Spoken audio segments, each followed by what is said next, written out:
Assalamualaikum warahmatullahi wabarakatuh. Selamat datang teman-teman di mata kuliah hukum pajak di pertemuan ke-10. Pada pertemuan kali ini kita akan membahas tentang pajak terutang dan utang pajak. Nah, dua hal ini merupakan hal yang saling berbeda ya, tentang pajak terutang dan utang pajak. Nanti pada beberapa kesempatan kalian akan mendapati istilah-istilah tersebut, pajak terutang dan utang pajak. Baik, mari kita bahas pengertian tersebut. Nah, pada dasarnya pajak terutang dan utang pajak itu memiliki maksud yang sama, baik secara administrasi maupun yuridis, yaitu pengakuan utang yang ditimbulkan dari berlakunya undang-undang perpajakan. Ya. Jadi pada dasarnya dia itu sama, ya, yaitu kewajiban merupakan bagian dari kewajiban dari wajib pajak kepada Fiskas, ya, uh, dalam bentuk utang pajak, ya, dalam bentuk pajak, ya, dalam bentuk pajak yang harus dibayarkan kepada negara. Intinya sama, tetapi ada secara konseptual itu berbeda.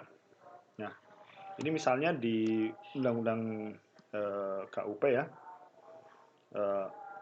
Undang-Undang Ketentuan Umum Perpajakan, digambarkan bahwa pajak terutang adalah pajak yang harus dibayar pada suatu saat dalam masa pajak, dalam tahun pajak, atau dalam bagian tahun pajak sesuai dengan ketentuan perundang-undangan. Nah, kita berhenti dulu, ya. Kita lanjutkan. Kemudian utang pajak adalah pajak yang masih harus dibayar, termasuk sanksi administrasi berupa bunga, denda, atau kenaikan yang tercantum dalam surat ketetapan pajak atau surat sejenisnya berdasarkan peraturan perundang-undangan. Ada kesamaan dalam hal ini adalah peraturan perundang-undangan, ya, utang pajak maupun pajak terutang adalah berdasarkan peraturan perundang-undangan. Perbedaannya apa? Perbedaannya adalah dalam utang pajak, ya, adalah pajak yang masih harus dibayar. Dan jadi yang masih harus dibayar itu beda dengan pajak yang harus dibayar, ya. Kalau pajak yang harus dibayar adalah ketentuan yang baku, ya. Tapi kalau pajak yang masih harus dibayar berarti ada kekurangan dalam pembayaran pajak, ya. Di sini termasuk sanksi administrasi, kita lihat bunga, denda, atau kenaikan yang tercantum dalam surat ketetapan pajak. Jadi utang pajak itu mensyaratkan adanya surat ketetapan pajak, ya. Itu nanti beda, ya. Jadi dalam utang pajak ya, ada yang namanya surat ketetapan pajak. Ya, dalam hal ini surat ketetapan pajak nanti kita akan bahas, ya. Dan nanti beda dengan surat tagihan pajak. Jadi ada syarat di mana harus ada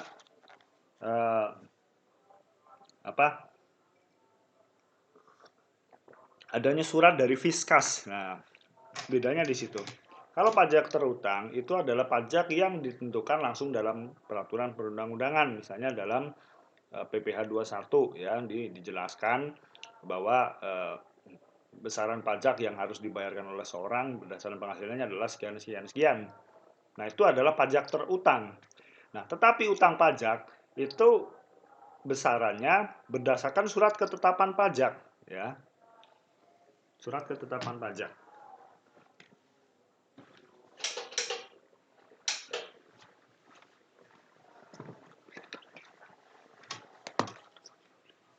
Nah, ini ada perbedaannya secara lebih lengkap. Nah, yaitu yang pertama, pajak terutang adalah pajak yang harus dibayar, material, ya.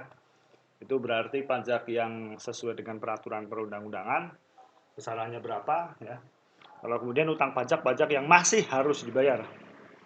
Jadi ada frasa harus masih, ya. Masih harus dibayar. Kemudian kalau ini pajak terutang, penghitungannya adalah secara self assessment atau sendiri. Kemudian ini oleh Fiskas atau office system, ya. Kemudian kalau pajak terutang hanya pokoknya saja, ya.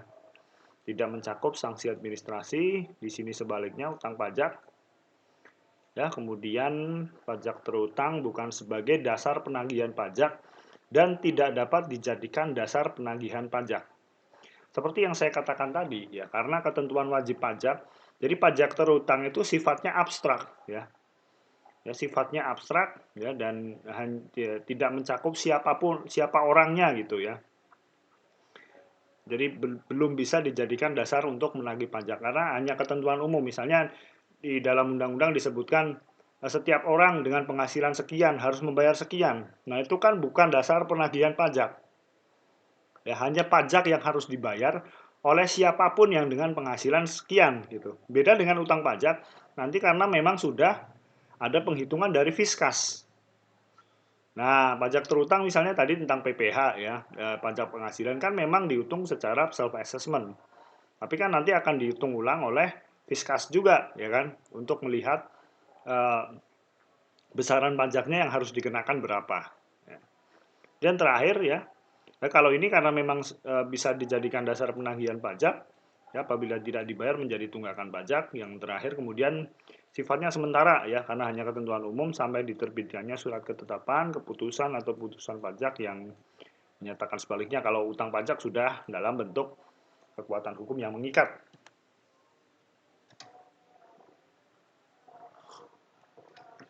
Nah, kemudian kita ke unsur penghitungan pajak, unsur-unsur yang dalam bisa menentukan dalam penghitungan pajak ada saat terutang pajak, maksudnya saat terutang pajak adalah waktu kapan seorang harus membayar pajak. Nah, itu saat terutang pajak, kemudian ada dasar pengenaan pajak atau DPP, kemudian tarif pajak dan cara menghitung pajak. Kita ke saat terutang pajak terlebih dahulu, ya. Misalnya dalam PPh 22, PPh 22 itu penghasilan untuk biasanya untuk profesi ya, ya profesi jasa ya. Kalau PPh 21 itu tentang eh, penghasilan bulanan, gaji, terus bonus itu sesuatu yang sifatnya itu tetap bulanan gitu. Nah, kalau kemudian pas PPh 22 itu tentang jasa, ya, jasa konstruksi dan ya konsultan yang pekerjaannya nggak tiap hari, tergantung klien gitu. Nah, PPh 22 ya, misalnya penghitungannya pertama ketika terjadi pembayaran, kemudian yang kedua terutang penghasilan yang bersangkutan tergantung peristiwa yang terjadi lebih dahulu gitu. Jadi tergantung kliennya dan tergantung bagaimana satu apa namanya satu perbuatan hukum dilakukan baru bisa dikenakan uh, pajak ya.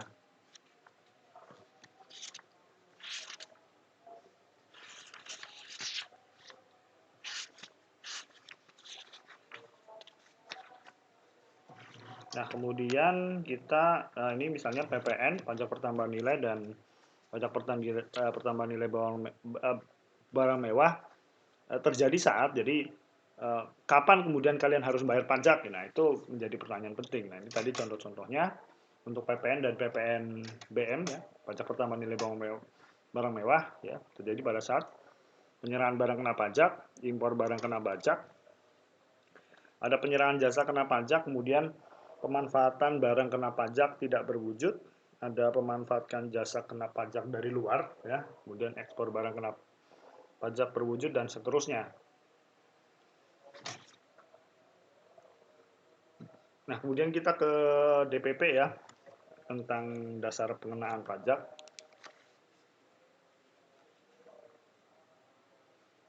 Jadi DPP itu nilai jumlah untuk menghitung pajak terutang, ya.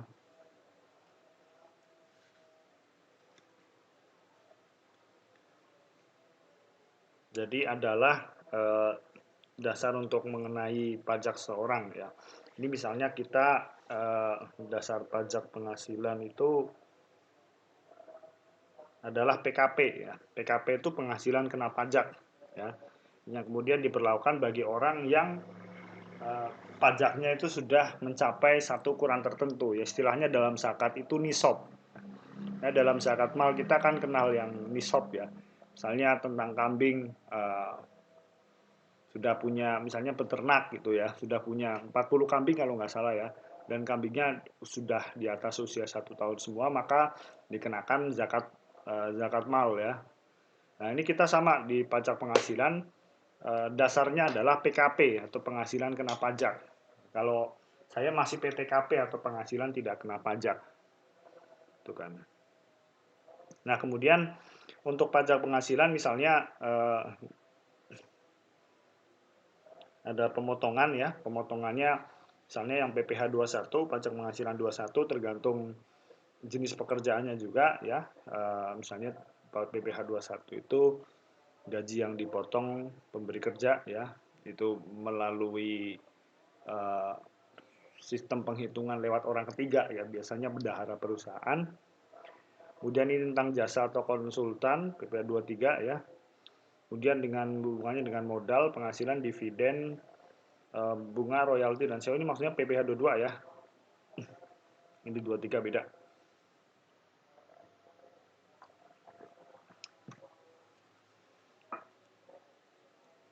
Nah, kemudian kita ke tarif dan perhitungan pajak berutang ya. Ada berbagai macam cara penghitungan pajak ya. Nanti ada tarif proporsional, ada tarif progresif, ada tarif degresif ya, dan beberapa cara penghitungan yang lain. Kita mulai dari tarif proporsional ya. Tarif ini merupakan sering disebut sebagai presentasi tunggal karena memang tarifnya cuma tunggal ya, sama terus. Jadi tarifnya sama meskipun jumlah yang dikenai pajak itu berbeda-beda ya. Bisa kita contohkan dalam PPN ya, atau pajak pertambahan nilai. Kita bisa lihat di sini contohnya 10 juta tarifnya adalah 10%, yaitu 1 juta, 100 juta tarif 10%, 10 juta, dan seterusnya. Jadi kalau tarif model penghitungan dengan tarif proporsional adalah melihat persentase yang ajek ya, dalam hal ini adalah 10%. Kemudian ada yang namanya tarif progresif. Nah, tarif progresif ini kebalikannya, atau bukan kebalikan, tetapi merupakan bentuk lain dari tarif proporsional. Kalau tarif proporsional, prosentasenya itu besarannya berapa itu ajek, tetapi kalau progresif itu bertambah, namanya aja progresif, semakin bertambah ya. Misalnya tentang pajak penghasilan ya. Pajak penghasilan itu dengan misalnya PKP ya, penghasilan kena pajak, batasnya misalnya 54 juta ya. Maka tarif pajaknya sebesar 5%. Ya. Misalnya Anda tarifnya 54 juta ya, penghasilan misalnya 60 juta per tahun ya. Penghasilan bunga, gaji pokok, gaji tunjangan, bonus dan sebagainya dihitung sampai ketemu angka 60 juta ya. Kemudian tarif pajaknya adalah 5%, maka bisa dihitung 60, 5%-nya berapa?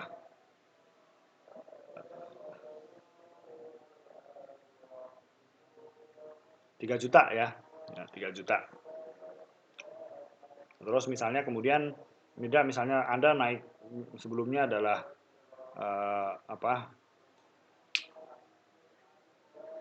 middle ya, jabatannya hanya sebagai manajer, sifatnya middle, kemudian jadi top manager, gajinya misalnya sampai 100 juta ya, maka tarif pajaknya 10%. Terus naik lagi ya, misalnya jadi CEO, gajinya 250 juta sampai 500 juta, katakanlah benar-benar 400 juta gitu ya, maka 25% artinya 100 juta ya. Ya, terus naik gitu, tarif pajak itu tarif progresif itu naik gitu ya. Maka gajinya jangan gede-gede. Terus kemudian di atas 50 juta ada 30%. Dan ya di beberapa perusahaan internasional memang menerapkan gaji yang sangat tinggi dengan konsekuensi adalah pajak yang tinggi juga. Makanya kadang sering ngakal-ngakalin. Yang seperti saya katakan kemarin, ada beberapa penghindaran pajak atau yang disebut sebagai sebuah perlawanan pembayaran pajak, ada yang sifatnya aktif dan ada yang sifatnya pasif ya, dan seterusnya. Kemudian tarif degresif ya. Ini bisa kita contohkan penghasilan sampai 25 juta, tarif pajaknya malah gede. Ya, kemudian 25 juta sampai 50 juta, terus menurun sampai ke atas menurun. Jadi degresif itu kebalikannya dari progresif. Kalau progresif semakin nilai pajaknya gede, ya, jadi nilai jumlah yang dikenai atau tax base-nya semakin gede, maka tarif pajaknya gede. Nah, sebaliknya degresif itu ketika tax base-nya semakin gede, maka tarif pajaknya semakin turun. Gitu. Dan tarif degresif sekarang sudah tidak digunakan. Dan kemudian timbulnya utang pajak. Jadi utang pajak tadi yang saya katakan adalah jumlah yang masih harus dibayar, ya, jumlah yang masih harus dibayar. Jadi dan kemudian utang pajak tadi adalah sudah tetap, ya, sudah bisa digunakan sebagai untuk melakukan tagihan pajak, ya, untuk untuk melakukan penagihan dari Fiskas. Kalau kemudian dari terutang pajak, pajak terutang itu belum. Jadi pada dasarnya kita itu punya pajak terutang, ya, terhadap negara kita itu punya pajak terutang. Dalam bentuk apapun kita punya pajak terutang karena sudah ditentukan semuanya oleh undang-undang, ya, atau itu ajaran material. Tapi kita belum tentu punya utang pajak. Ya, kita belum tentu punya utang pajak. Ya siapa tahu di antara kalian memang punya penghasilan yang banyak, tapi memang belum punya NPWP sehingga tidak punya kewajiban untuk melaporkan harta dan itu dari SPT misalnya tidak bisa dijadikan dasar untuk melakukan penagihan pajak. Nah, itu beda hal. Nah, jadi ajaran materialnya dari pajak terutang, ya, beda dengan utang pajak yang sifatnya formil, ya.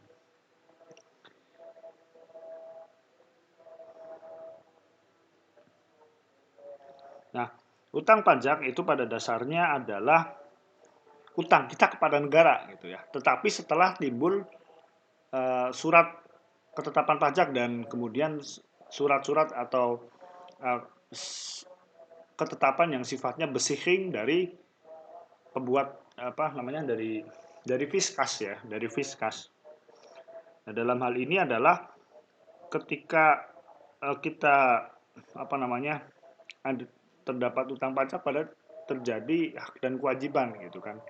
Timbul perikatan, ya, perikatan yang lahir dari undang-undang yang pernah saya katakan pada sebelumnya. Nah, ada beberapa uh, surat, ya, atau kemudian ada bentuk-bentuk surat-surat yang bisa dijadikan surat timbulnya utang pajak. Jadi kalau kalian dapat uh, beberapa bagian dari ini, maka kalian punya utang pajak gitu. Nah, yang pertama tentang surat ketetapan pajak.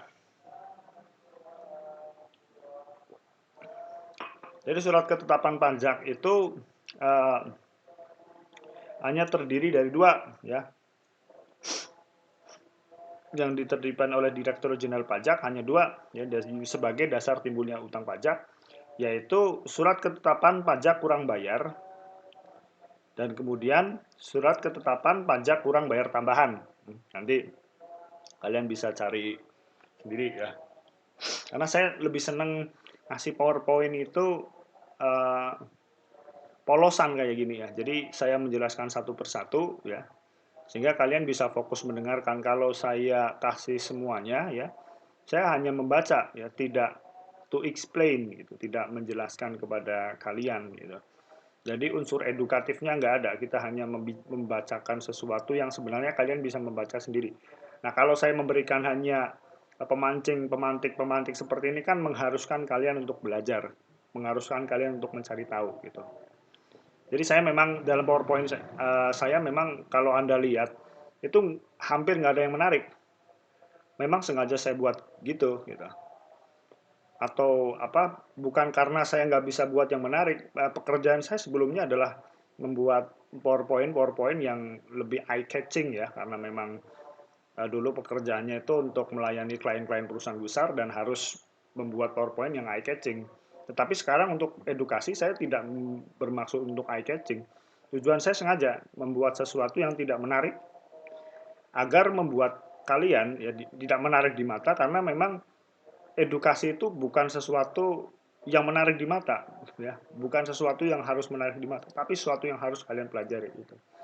Makanya jangan kaget ya kalau saya agak kurang mainstream ya, eh, ngajar hanya bawa PowerPoint hanya 10 slide, hanya 5 slide gitu ya, memang saya sengaja seperti itu gitu. Karena ilmu pengetahuan tidak berada di PowerPoint gitu. Ilmu pengetahuan ya timbul ketika kita berinteraksi, ketika kita berdialog. Nah, itu ilmu pengetahuan itu akan tumbuh dengan sendirinya. Kalau hanya memberikan PowerPoint, saya pikir sampai kapanpun Indonesia nggak akan maju. Gitu. Nah, gitu.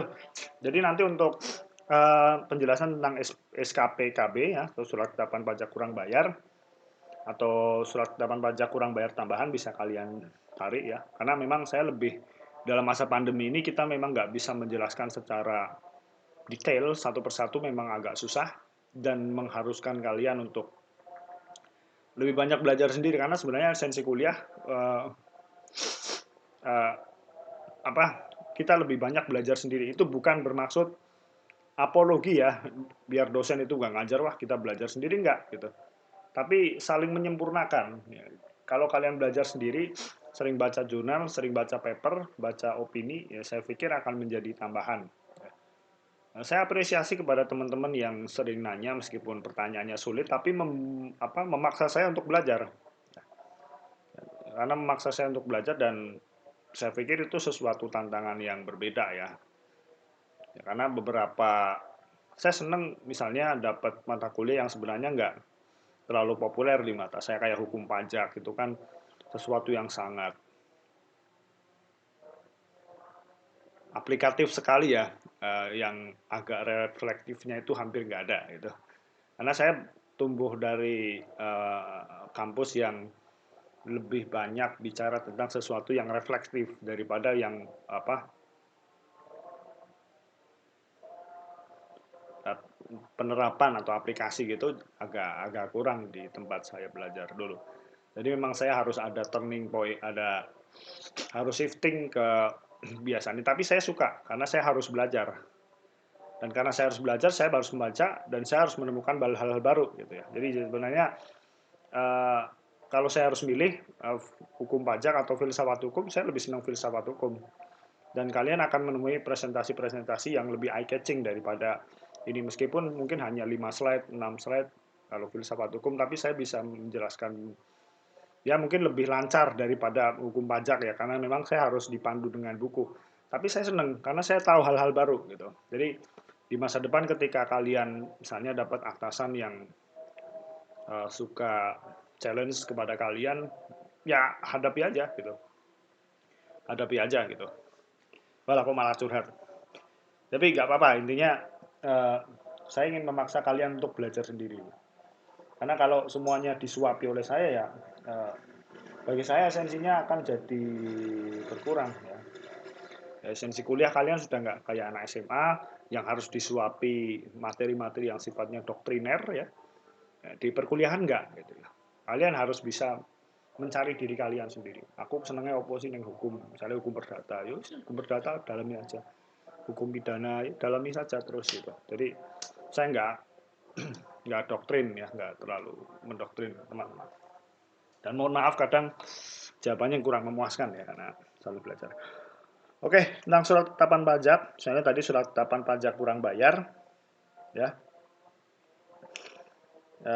Di dalamnya misalnya terdapat utang pokok pajak yang kurang dibayar, termasuk sanksi administrasi maupun kekurangan dan keterlambatan dalam pembayaran pajak. Misalnya dalam uh, apa? Dalam ditetapkan utang pajak kalian adalah 1 juta, misalnya kalian hanya bayar 900.000 misalnya, maka akan terbit surat ketetapan pajak kurang bayar. Tuh. Kemudian ada surat tagihan pajak, ya surat tagihan pajak adalah surat yang ditertibkan oleh Direktur Jenderal Pajak untuk melakukan penagihan pajak maupun sanksi administrasi berupa bunga dan denda. Nah, jadi surat tagihan pajak itu mendahului dari surat ketetapan pajak. Karena surat ketetapan pajak hanya berisi itu, surat ketetapan pajak kurang bayar dan pajak kurang bayar tambahan. Ya.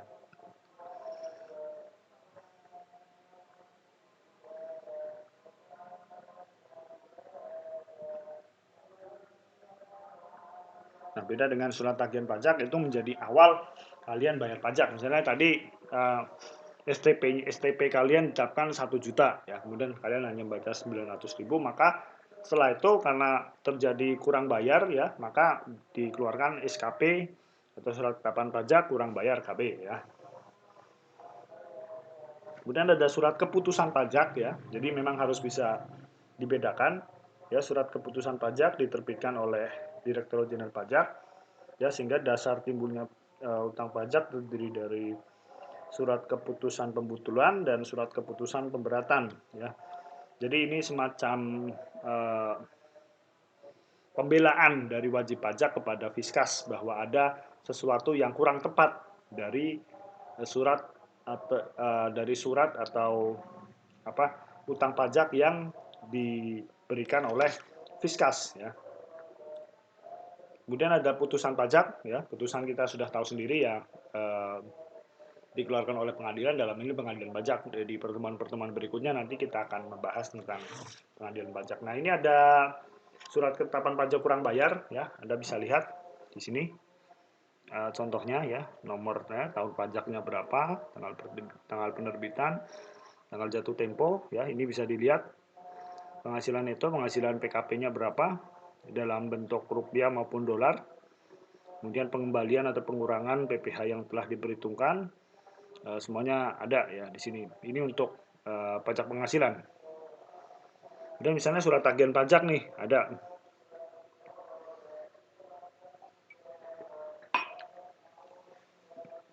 Ya, surat tagihan pajak, ini hanya contoh aja, ya. Nomornya sekian, masanya sekian, nama wajib pajak, ini CV sering telat lapor. NPWP-nya ngarang, ini hanya ngarang aja. Misalnya terdapat denda 300.000 dituliskan dalam denda, ya. Karena tadi surat tagihan pajak tidak hanya menjadi utang pajak, tetapi juga termasuk juga sanksi administrasi. Dan ini terjadi sanksi administrasi. Kemudian ini surat keputusan pajak, ya.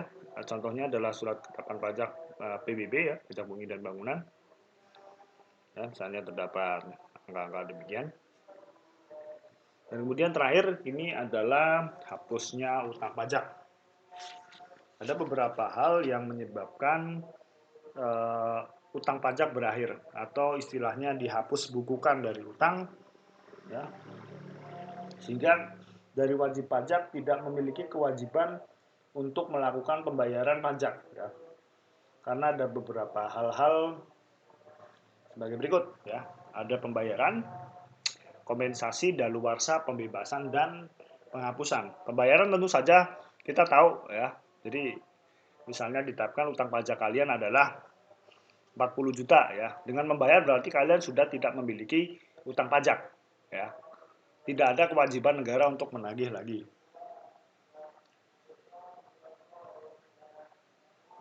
Kemudian ada kompensasi, ya. Nah, kompensasi ini saya jelaskan agak rumit, ya.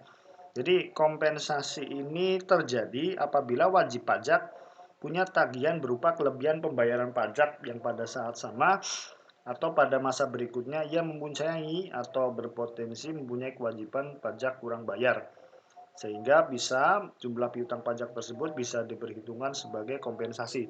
Jadi begini, dalam utang pajak, ya, ada istilahnya kelebihan pembayaran pajak, ya. Jadi bukan kelebihan pembayaran pajak bukan kayak kalian beli permen harganya 5.000, duit kalian 10.000, nanti sisanya 5.000, susu emang ewu, ngono ki dudu. Kuwi dudu kuwi doltinuku dudu pajak. Jadi yang namanya kelebihan pembayaran pajak itu ketika, ya, timbul surat ketetapan pajak dan kemudian dari surat ketetapan pajak itu ya, setelah dihitung ternyata ada beberapa hal, ya, atau ada beberapa item yang seharusnya itu tidak termasuk objek pajak. Ya, misalnya ditetapkan objek pajak kalian adalah 40 juta, ya.